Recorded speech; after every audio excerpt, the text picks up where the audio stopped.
Louisiana, June 1945. The mess hall at Camp Rustin smelled of something Greta Weber couldn't identify meat. Onions, tomatoes blended into an aroma that made her stomach clench with hunger she'd been suppressing for months. She stood with 42 other German women prisoners in a line that moved toward serving tables where American cooks loaded trays with food. Real food, not the subsistence rations she'd survived on during the collapse. When the cook placed a thick slice of meatloaf on her plate, still steaming, the smell hit her like a physical force. Greta's hands began to shake. Greta Weber had been captured in France in August 1944, when the Wehrmacht auxiliary unit she'd been serving with a communications company staffed mostly by women was overrun by advancing American forces near St. Lay. She was 28 years old, a former schoolteacher from Dresden, who'd been conscripted into military service in 1943, when Germany's manpower crisis became desperate enough to mobilize women for non-combat roles. The months between capture and arrival at Camp Rustin had been a blur of displacement. British detention facilities first, crowded and undersupplied. Then transfer to American custody, transport across the Atlantic on a ship where she'd spent 12 days in a cargo hold converted to prisoner quarters, seasick and disoriented. Then processing at a facility in New York. Documentation, medical examination, classification. By the time she reached Louisiana in June 1945, she'd lost perhaps 30 pounds from her already slight frame. Her uniform hung over like a tent. Her hair, once thick and blonde, had become brittle and thin. Her monthly cycles had stopped a common response to prolonged malnutrition. She existed in a state of constant low-grade hunger that had become so normal she barely registered it anymore. The other women in her transport shared similar stories. Maria Schultz, a nurse who'd worked at a field hospital in Italy until capture. Liesel Frank, a telephone operator from Berlin. Anna Weiss, a translator who spoke 4 languages and had been assigned to process Allied documents. All of them conscripted, all captured during Germany's collapse, all surviving on rations that kept them alive but not healthy. The train ride from New York to Louisiana took 3 days. They traveled in passenger cars, not freight cars, which surprised them, with guards who were professional but not cruel. At stops, they received sandwiches and water. Not generous portions, but adequate, more than they'd had in months. Louisiana hit them like stepping into an oven. The heat was oppressive, humid, nothing like the dry summers of Central Europe. When they disembarked at Camp Rustin, the air felt thick enough to drink. Greta stood on the platform in her threadbare uniform, sweat already soaking through the fabric, trying to orient herself to this alien landscape. The camp sprawled across flat terrain dotted with pine trees. Wooden barracks, guard towers, administrative buildings, all of it looking temporary but functional. Compared to the detention facilities they'd experienced overcrowded, undersupplied, barely maintaining basic sanitation, Camp Rustin looked almost comfortable. The camp commandant, Colonel Robert Hayes, addressed them through an interpreter when they assembled for processing. Hayes was perhaps 50, career military, with the bearing of someone who ran things by the book, but wasn't unnecessarily harsh. "You are prisoners of war under the Geneva Conventions," the interpreter translated. "You will be treated according to international law. You will work laundry, kitchen duty, clerical tasks. In exchange, you receive housing, food, medical care, and small compensation. Follow the rules, and you'll find life here tolerable. Any questions?" Greta had 1,000 questions, but the one that emerged was simple. "When do we eat?" Hayes smiled slightly. "Dinner is at 6. You'll find the food adequate." Adequate. The word suggested sufficiency, but not abundance. Greta had learned not to expect abundance. Adequate would be remarkable compared to recent months. The mess hall was a large wooden building with long tables and benches. Industrial fans pushing hot air in lazy circles. The women entered tentatively, unused to being fed in an organized facility, rather than receiving minimal rations in crowded detention cells. The smell hit them immediately, cooking meat, vegetables, bread, real food being prepared in quantity. American camp staff worked the serving line cooks in white uniforms, assistants managing trays and utensils. The process was efficient. Enter, grab a tray, move down the line receiving portions, find a seat, eat. The same system used for American military personnel, applied without distinction to enemy prisoners. Greta moved through the line in a daze. Each station added something to her tray: a thick slice of meatloaf glazed with tomato sauce, mashed potatoes with butter melting into them, green beans, a roll with more butter, an apple, a cup of water. By the time she reached the end, her tray was loaded with more food than she'd seen in a single meal in over a year. She found a seat at a table with Maria, Liesel, and Anna. They stared at their trays in silence.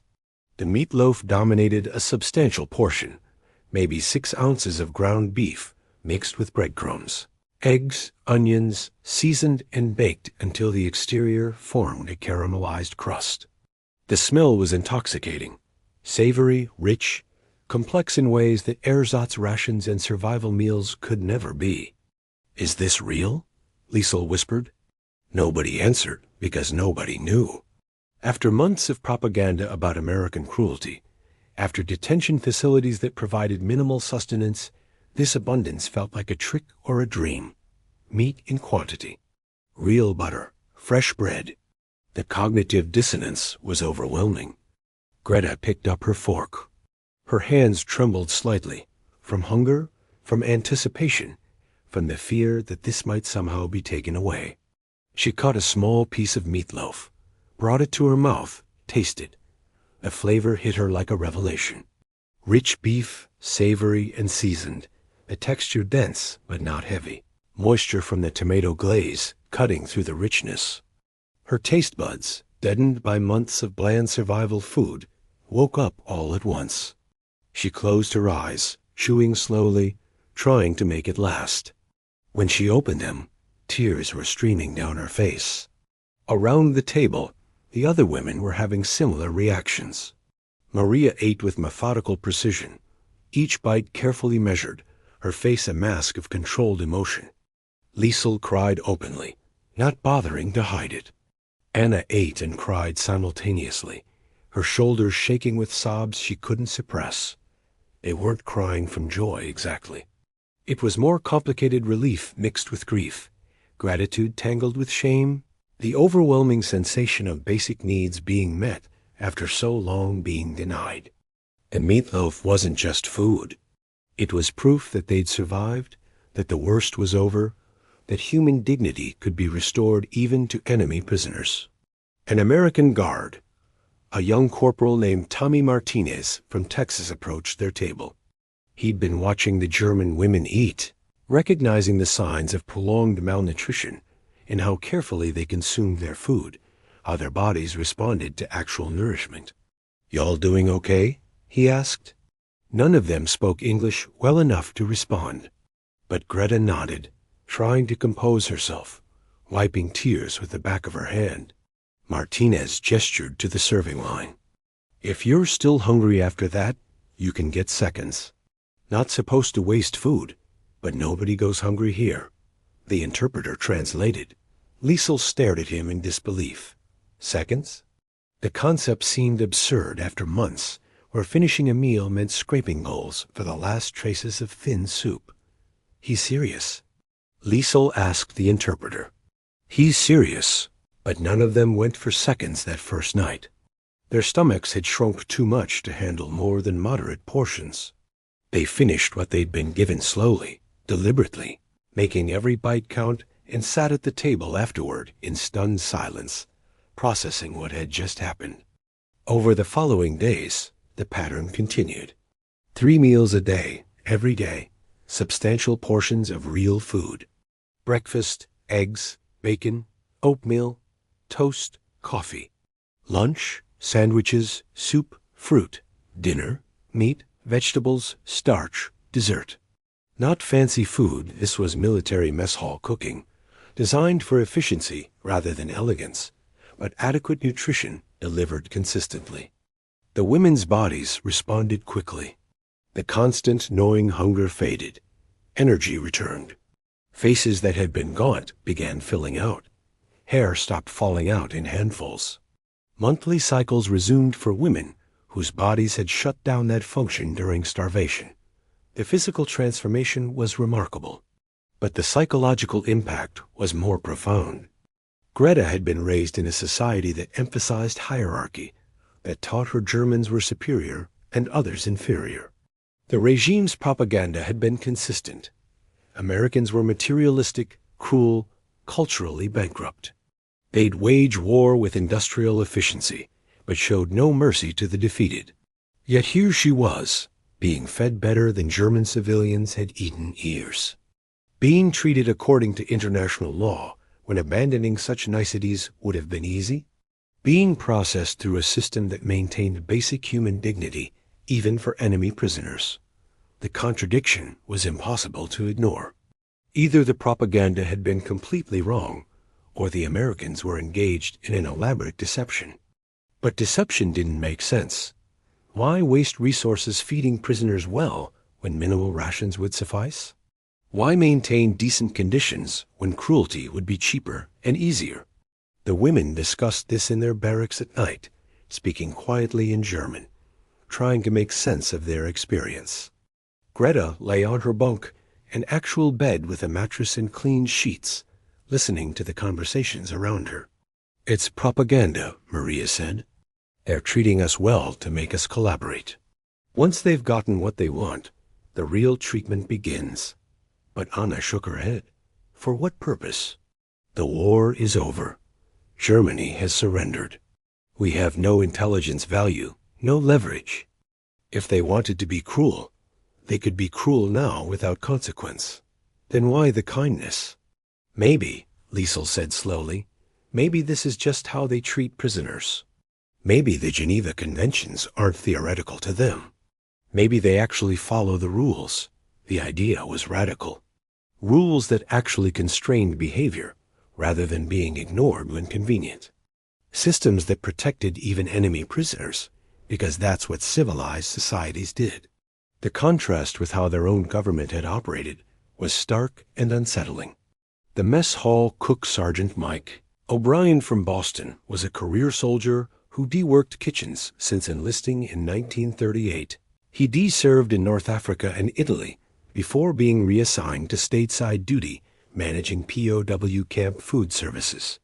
He took pride in his work, believed that feeding people properly was a form of respect, and didn't much care whether those people were Americans or Germans. One afternoon, Greta was assigned to kitchen duty washing dishes, cleaning equipment, the kind of basic labor that kept the mess hall functional. O'Brien supervised, showing her how he wanted things done, treating her like any kitchen worker rather than a prisoner. After an hour of work, during a break, O'Brien offered Greta a cup of coffee. She accepted hesitantly, unused to small kindnesses from guards or supervisors. They sat at a prep table while O'Brien smoked, and Greta drank the real coffee, not the ersatz grain mixture that had passed for it in Germany during the war. O'Brien spoke some German, from working with POWs for months. Greta spoke minimal English. Between them, they managed a halting conversation. "You like the meatloaf?" O'Brien asked. Greta nodded. "Yes, very much, it is. More than I expect. More than you expected from Americans?" She hesitated, unsure how honest to be. But O'Brien's expression suggested he wasn't offended, just curious. "We were told Americans were cruel, that prisoners were mistreated, that you had no compassion." O'Brien laughed, not unkindly. "Yeah, well, we were told Germans ate babies and worshipped the devil. Propaganda's a hell of a thing. But you don't believe this? I believe people are people. Some good, some bad, most somewhere in between. You're prisoners because your country lost a war. That doesn't make you subhuman. Doesn't mean you shouldn't eat decent food. Greta absorbed this.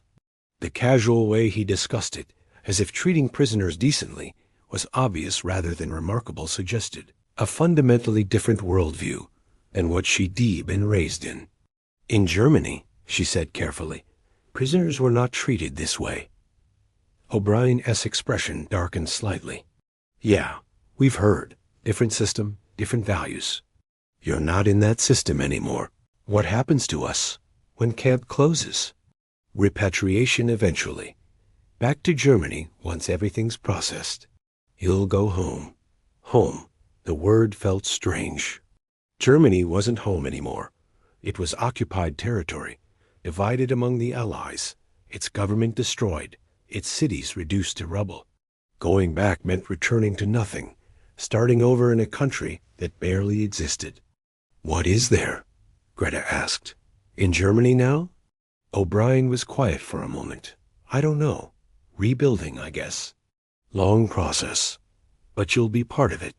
Women like you, educated, skilled, you're going to be essential. Why do you care? We are the enemy, or the enemy. Past tense. War's over.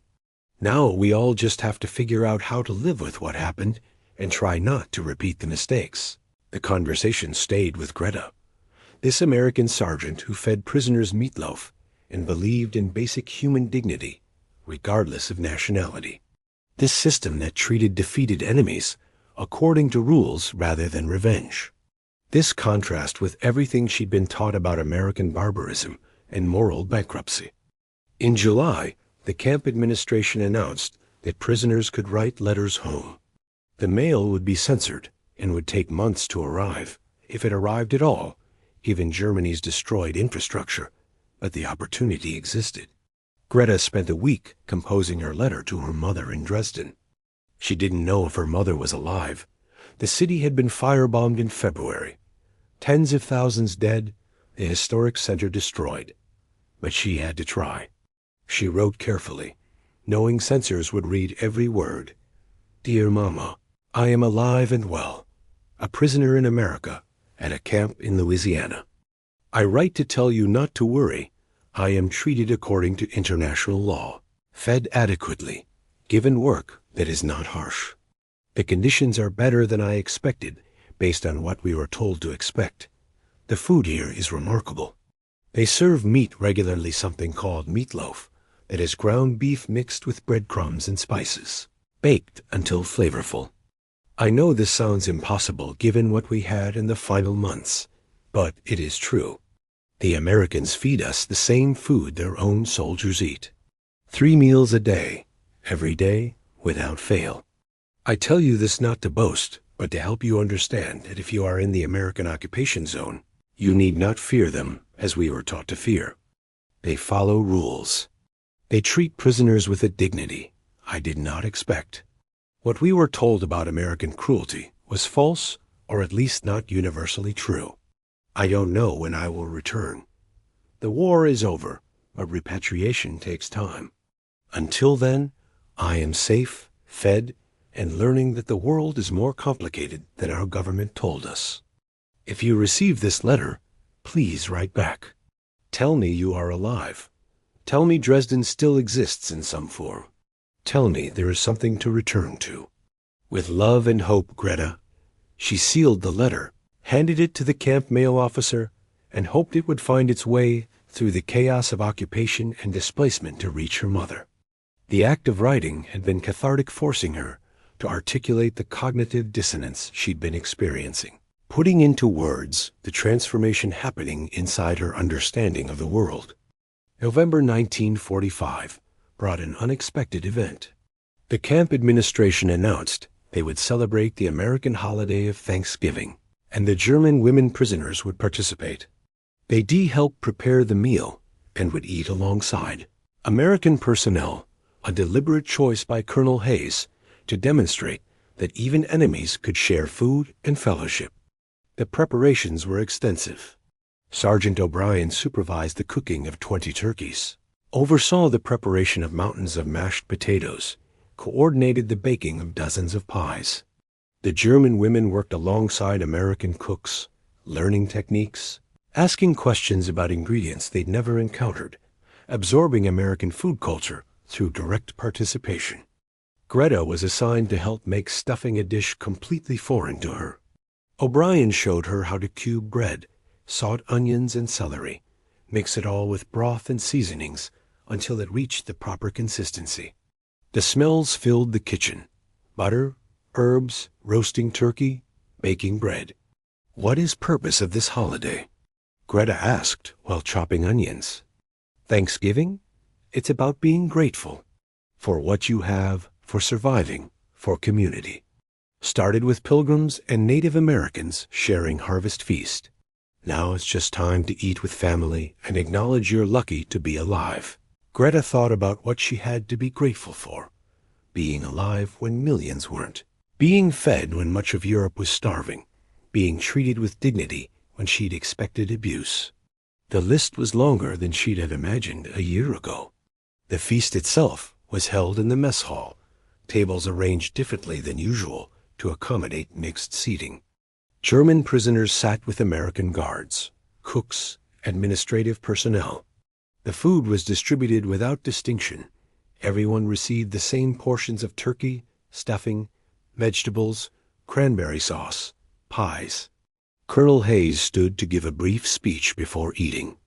The interpreter translated, "This is a day for gratitude.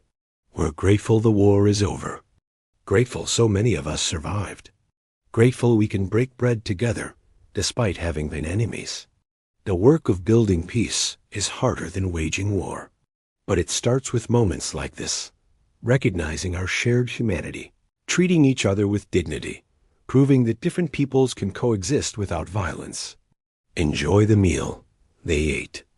Greta tried everything turkey that was moist and flavorful, stuffing that was savory and complex, cranberry sauce that was tart and sweet simultaneously, pumpkin pie that was spiced and creamy. Around her, German women and American soldiers talked in broken mixtures of English and German, sharing food, laughing occasionally, creating something that resembled normalcy. For the first time since capture, Greta felt something beyond survival.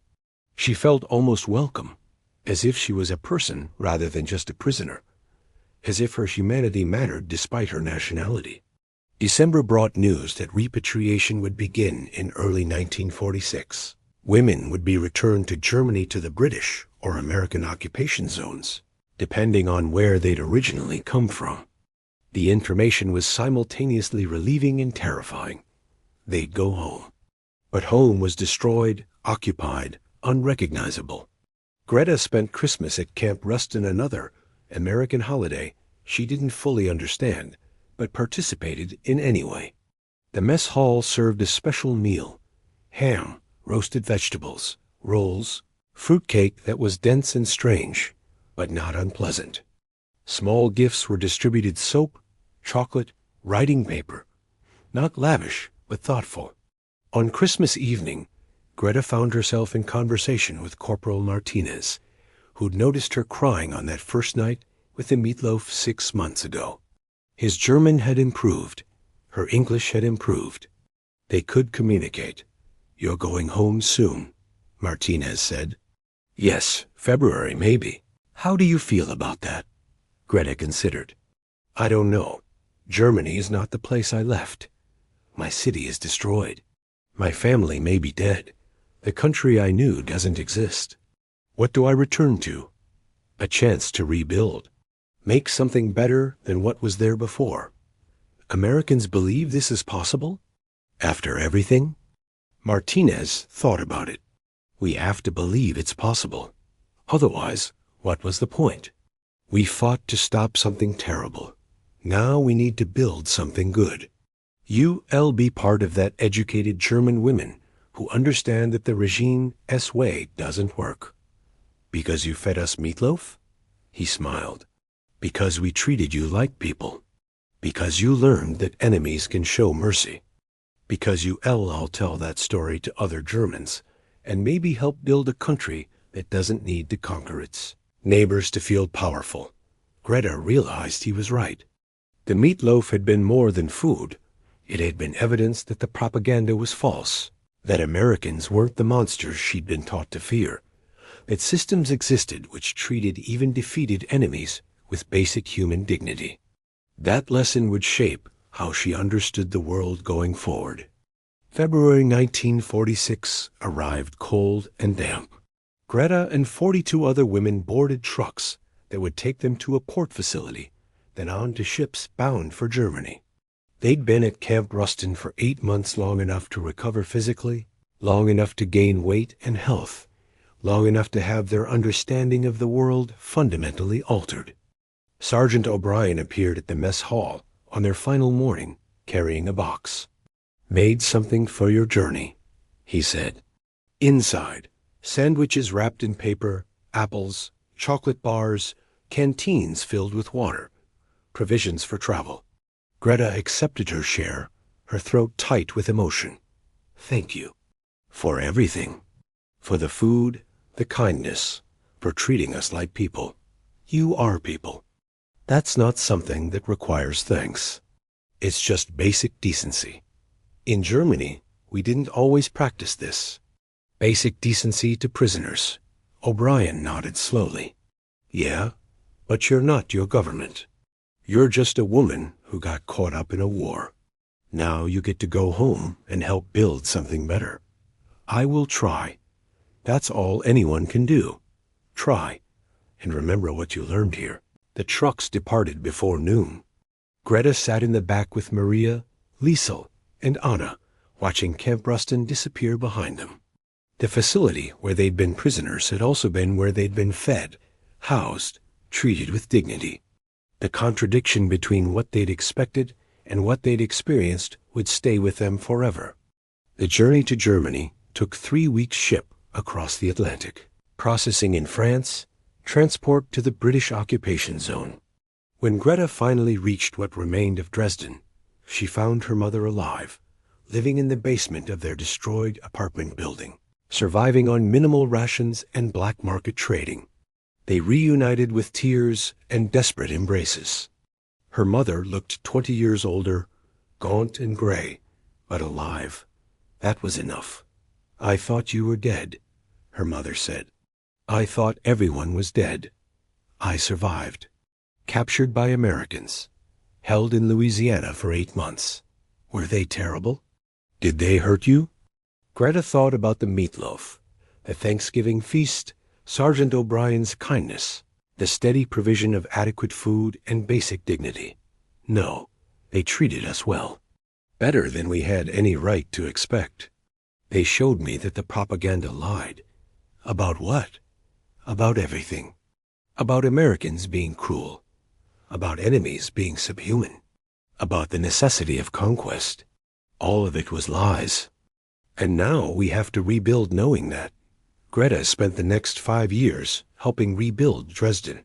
She worked as a translator for British occupation authorities first, then as a teacher when schools began reopening. She used her experience in America as a teaching tool, telling students about the contrast between propaganda and reality, about the importance of questioning authority, about how systems that treated even enemies with dignity were stronger than systems built on cruelty. In 1950, she received a letter from America. It was from Sergeant O'Brien, who tracked her down through Red Cross channels. He wrote about returning to Boston, reopening his family's restaurant, getting married. He asked how she was doing, what Germany looked like 5 years after the war's end. Greta wrote back. The correspondence continued sporadically over the following decade's updates on their lives, reflections on the war, discussions about how to remember trauma without being consumed by it. In one letter, written in 1955, Greta told O'Brien, "I think about that first night often. The meatloaf. How I cried because the taste broke something inside me, broke the propaganda, broke the fear, broke the assumption that Americans were cruel. You fed us not because you had to, but because that's what decent people do." That lesson shaped everything that came after. O'Brien replied, "I just cooked meatloaf." You did the hard part, letting that experience change how you understood the world. That's the work of building peace. One changed mind at a time. Greta married in 1952 a German engineer who'd been a POW in America and returned with similar stories about unexpected American decency.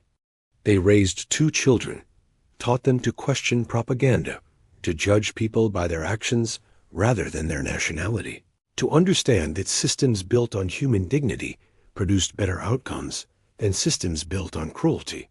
Her daughter asked her once, "What was the most important thing that happened to you during the war?" Greta thought about the question seriously. Not the capture, not the imprisonment, not the physical hardship. The meatloaf, she said finally. The food? What it represented. Proof that everything I'd been taught was false. Evidence that enemies could show mercy. Demonstration that systems could be designed to protect dignity rather than destroy it. That one meal cracked open my worldview. Everything that came after followed from that crack. Greta Weber died in 1998 at age 81. Her obituary mentioned her work as an educator, but only briefly referenced her time as a prisoner of war.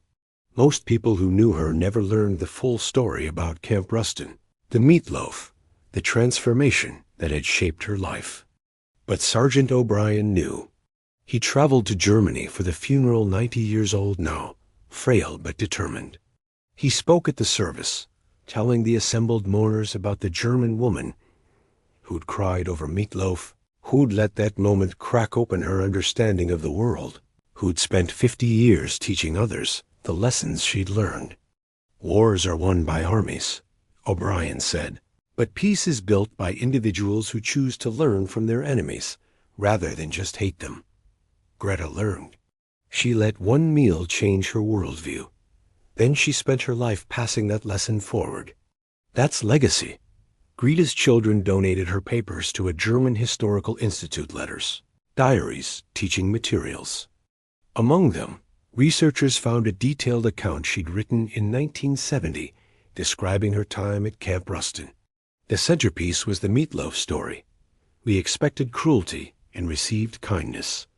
We expected deprivation and received adequate nutrition. We expected to be treated as subhuman and were treated with dignity. The meatloaf was symbolic of all this. A simple meal that shouldn't have been remarkable, but was, because it contradicted everything that propaganda had taught us. I learned from that meal that systems matter more than individuals. That governance structures which protect human dignity, even for enemies, are stronger than systems built on cruelty. That Americans weren't superior or inferior to Germans.